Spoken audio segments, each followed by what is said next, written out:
All right, guys. So we will continue our discussion on previous year questions, UPSC Sociology. So here in this video, we will be talking about theory of suicide by Durkheim. So let's look at the question first, and then we will continue its analysis. We will see how you're going to answer this question. Okay. So here is your question. Explain Durkheim's basic arguments on suicide. So here, if I need to analyze it, I'll go in detail later. So first, you need to explain the basic arguments of Durkheim, right? With respect to suicide. And can you analyze high suicide rates of contemporary Indian society with this theory? Okay. Now, here, see, before writing the answer, we first need to decode the demand of the question. So, in this module, what I'm basically doing is I'm spending 5 minutes here to make you understand the question so that during exam time, when you see the question, it just take 30 seconds for you to understand the demand and to form the introduction, body, and conclusion. So that's why I'm spending 5 minutes for each of the questions. And then answer for this question is there. That is ready-made, which you already have the content. But what I've seen is majority of you face problem not with the content. Everyone have the content, but the way you present it is actually the problem. Sometimes if you look at, I told you Ayush Pathak, who improved from 219 to 274, 55 marks, his content, if you see first attempt and the second attempt also, it's the same. Or Himanshu, he improved from 207 to 265. The first attempt and next attempt also, the content wise, there is not much change. But the way you decode the question, that's why I'm doing this. Okay, so the problem is you already, if you're writing the mains, you have prepared for sociology. So the content wise, there is no problem. The way you're going to present that content in the paper is what matters. And for that, especially if it is a 20 marker, you need to actually understand the core demand.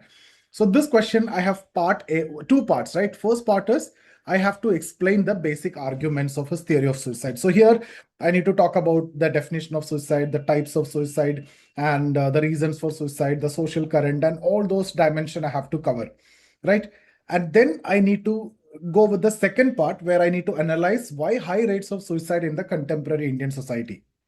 So many students, in fact, even in the beginning, you will understand there are two parts, but when you start writing, you actually, miss the second part. You keep writing about this, and either you waste your time or you fill the page, right? So this is what actually happened, and then you write about the four types of suicide, and you end there.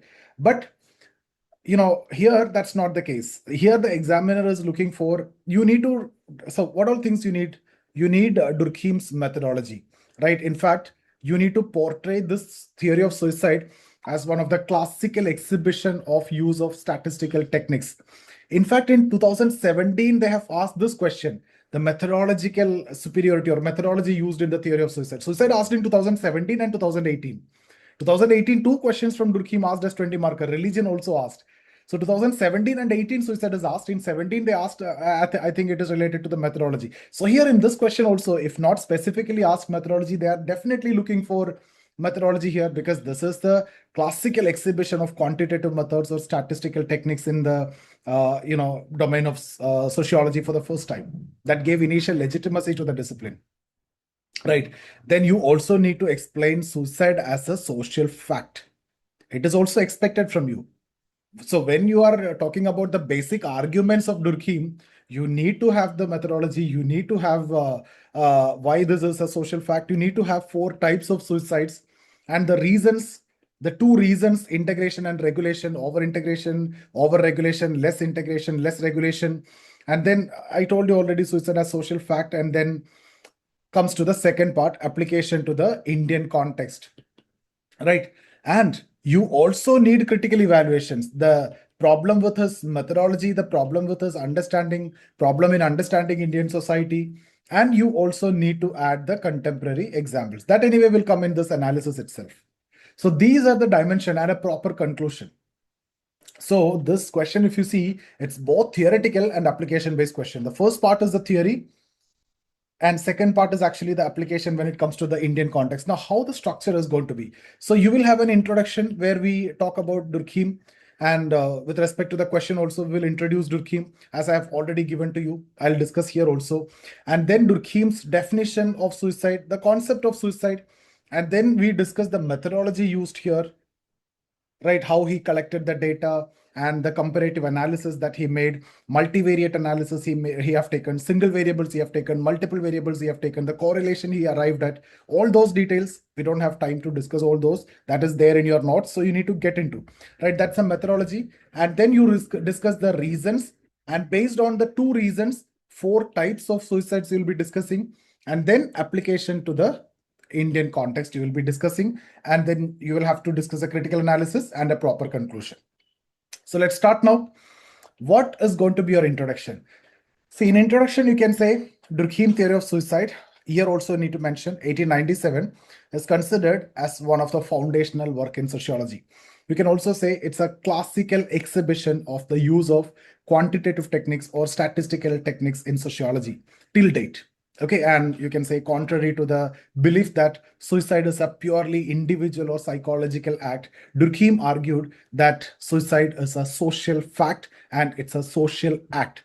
So he argued that suicide rates are shaped by certain social forces and therefore it's a social act. Then we discuss about that forces of integration regulation in the coming part, but we are introducing that here.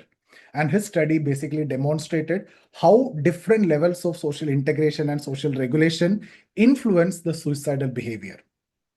And social variables shape social current, have different rates of suicide. You remember that statement? Different societies have different social variables, have different social currents. So different societies have different rates of suicide. Within same society, over a period of time, social variables change. So social currents will change. So over a period of time, suicide rates change. So contemporary India, if suicide is high, it's not that high in the traditional India. Why? Because social variables changed over a period of time. That led to change in social currents. That's what we need to highlight here. What the IT, the digital platforms, the gig economy, and all those we can bring in. The alienation, social media part, right? All those we can bring in. So that is going to be a beautiful answer. So why contemporary India's higher rates of suicide than before? Social variables changed from before. Social currents changed. So suicide rate changed. Why different societies have different rates of suicide? Different societies have different social variables, different social currents, so different rates of suicide. So he explained why suicides are different in different societies. At the same time, he explained why suicide rates differ across time within the same society. Both are there in terms of social variables and in terms of social currents. So now rest is there in your notes. I just want to give you the structure. That's my job in this module. Cool. So let's look at this. Any case of death resulting directly or indirectly from a positive or negative act of the victim himself, which he know will produce this result. You know what is positive act, which is negative act, which is inaction, which is action, which is direct, which is indirect. I have spent one session completely for explaining all that, and this is not now. You can watch separate videos there on theory of suicide. If you search, you'll get my own video where I've done everything. Now, methodology, quickly go through that. Positivist scientific approach, statistical techniques, quantitative data. He collected the data from European societies, compared suicide rates across the groups. He have taken multiple parameters, right? Religion, family, marital status, occupation, rural, urban background, etc. And single variable, multiple variables, single cause, right? And social cause he tried to identify. He treated social facts as so suicide rates as social facts. And major finding is suicide is not an individual act, it reflects the condition of society. So four types of suicide because of two reasons: integration and regulation, over integration, over regulation, less integration, less regulation. So egoistic suicide, that is low integration. Individual feel isolated, disconnected from society. So social isolation, example, loneliness, weak family bonds, urban alienation. And Durkheim observation is Protestants showed higher rates of suicide than Catholics because of weaker collective integration. Now, next is altruistic suicide. That is over integration with society, excessive social integration. So the individual sacrifices himself. Sati, suicide missions, military martyrdom, captain dying with sinking ship, extremist self-sacrifice. All these comes under that category, right? Their own over commitment to the group. Even extremist also their commitment to their group. Okay, freedom fighters, their commitment to the society. So individual values here more to society. Society is considered more superior, so they, sacrifice their life for society. Anomy suicide, that is low social regulation, state of normlessness, that occur during the periods of sudden social change, economic change, Individual loss the normative guidance and sudden poverty, sudden wealth, economic crisis, social disruption. So that create normlessness and frustration. And fatalistic suicide, excessive regulations like slaves in the earlier times, prisoners, persons under extreme authoritarian control, right? Because future aspirations have blocked, nothing much to do. So that is fatalistic suicide. Less in the modern society, but still it's there. Now, important contribution you need to mention, right? Suicide is a social fact. For him, once Durkheim take up his analysis, something which was individual phenomena become a social phenomena. Division of labor, something which was related to economic phenomena became a social phenomena. Religion, if you take something which was philosophy related, became a sociology, social related, right? That's how Durkheim treat things. Durkheim demonstrated that even a highly personal act has social cause. Social integration matters, family, religion, community, right? That reduce suicide. Social regulation matters because excessive freedom and excessive control both can generate suicide. Then sociology as a science, there's a classical exhibition of use of statistical techniques, quantitative methods, trying to ensure objectivity, and all these you can see here. Now coming to the second part, contemporary India. Guys, I hope you don't mind in me going fast because these are things which we covered in the class. So here, my objective is to make you understand the question, demand of the question. The content wise, you're already rich, you're full. So my intention is to not to feed you with the content, but to make you very clear with the structure and the demand of the examiner so that your content you will be able to present in a much better way. That's the problem that I have identified with majority of you. So, Durkheim framework is highly relevant in understanding suicide in India, farmer suicide.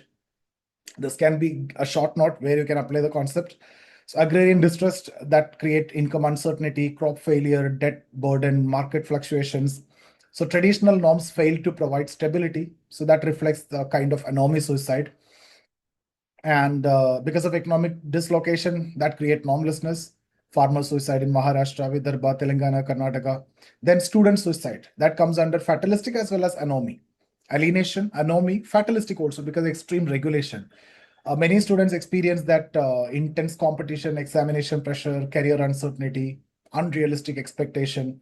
So the fatalistic element, if you see over-regulation by coaching institutes and family, anomic element, if you see mismatch between aspirations and opportunities. For example, this quota coaching hub, so many students commit suicide, competitive examination stress, need JEE pressure. Now, urban loneliness, egoistic suicide.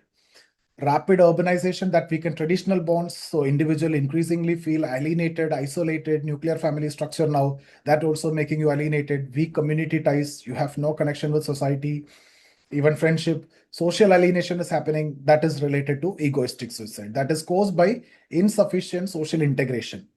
Now, corporate and professional stress, that's again comes under anomy suicide. Modern consumer culture that generate endless aspirations, work pressure, job insecurity, status competition. So that there is a gap between expectation and achievement that again produce frustration. Anomic tendencies will be there. Then suicide among elderly, that because excessive nuclearization, urbanization, because of that neglect, isolation, emotional insecurity. So the weak integration into family network that again result into egoistic suicide. Then honor-based and extremist suicide. That is again altruistic suicide. Certain form of self-sacrifice are justified in the name of community honor or killing also. But killing won't come under suicide. But for protecting honor, there can be some cases of suicide. Religious duty and ideological commitment. That is a terrorist, extremist. That is excessive integration. Now let's talk about contemporary relevance.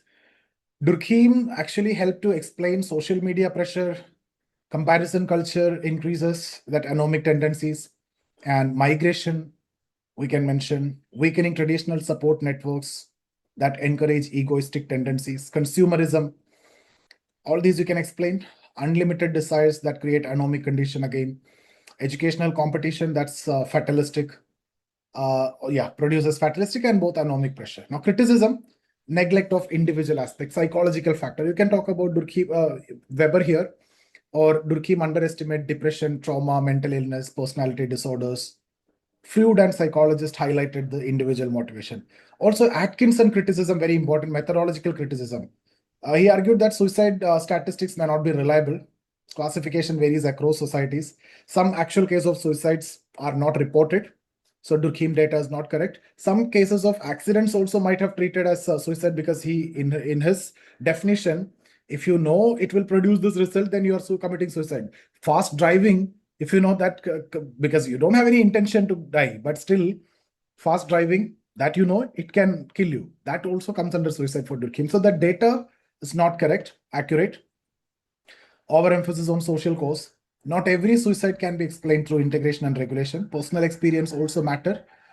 And typology is oversimplified. Many suicides involving multiple factors simultaneously. For example, farmer suicide can be economic, psychological, familial, and culture. It can come all together. Now, contemporary society is more complex. Modern suicides come from cyberbullying, social media, identity crisis, digital isolation, which Durkheim could not fully anticipate or explain. So these are the criticisms. Now, the summary is what you can write as the conclusion. So you will say, Durkheim theory of suicide remains one of the most powerful demonstration of how individual behavior is shaped by the social forces, how a personalized act became a social act and social fact. So his concepts like social integration and regulation continue to provide valuable insights into contemporary Indian issues such as farmer suicide, student suicide, urban loneliness, and mental stress. Although this theory have limitations, especially neglecting the individual dimensions, it remain an indispensable framework for understanding suicide as a social phenomena rather than merely an individual act. Or this theory will remain as a classical exhibition of statistical techniques in sociology till date. Okay, so the formula is very simple. You talk about integration regulation problems. So we are trying to see this as integration, regulation, right? Then over integration, low integration, over regulation, and low regulation. Low regulation lead to anomy. Over regulation lead to fatalistic. Now, low integration, over integration lead to altruistic, right? So here, egoistic. Low integration lead to egoistic. So these are the 4 different types of suicide based on 2 different reasons. And examples, you can give farmer suicide, which is anomy, student suicide, which is both fatalistic and anomy. Just remember these examples. So even if it's a general question which is asked, you can write the same. And urban loneliness, that is egoistic, and elderly suicide, which is egoistic. So here, let me write the example. I'll be just writing, urban loneliness, that is egoistic. Elderly suicide, because they are not integrated with the family, nuclear family, it is, so that is also egoistic. Altruistic, extremist suicide, captain dying with sinking ship, soldiers dying in battlefield, because they know it, though it is not suicide, they know they are good. That is why, as per Durkheim definition, soldier dying in battlefield is also a suicide. Even a rash driving causing death is also a suicide. So anomy, which is farmer suicide, right? Even student suicide. Student suicide, you can give both dimension, anomy as well as fatalistic. So fatalistic, the slave suicide, student suicide, you can give fatalistic dimension. So these are examples which you can write if this question is asked. What are the criticism quickly? Ignore the psychology individual dimension, questionable statistics, the methodology, and over socialized view of suicide, and modern complexities like these cyberbullying and all these. This ignored because Durkheim have never seen this 100 years back, right? Where you can talk about digital isolation and social media and all these at that time. Cool, but these are again comes under anomy and egoistic, etc. If you closely look at it, it can be you applied to explain, right? So that's it, guys. Thank you so much. If you're looking for any mentorship or classes or test series, you can get in touch with us. This is our contact detail 8138 000 360. So see you there. Thank you.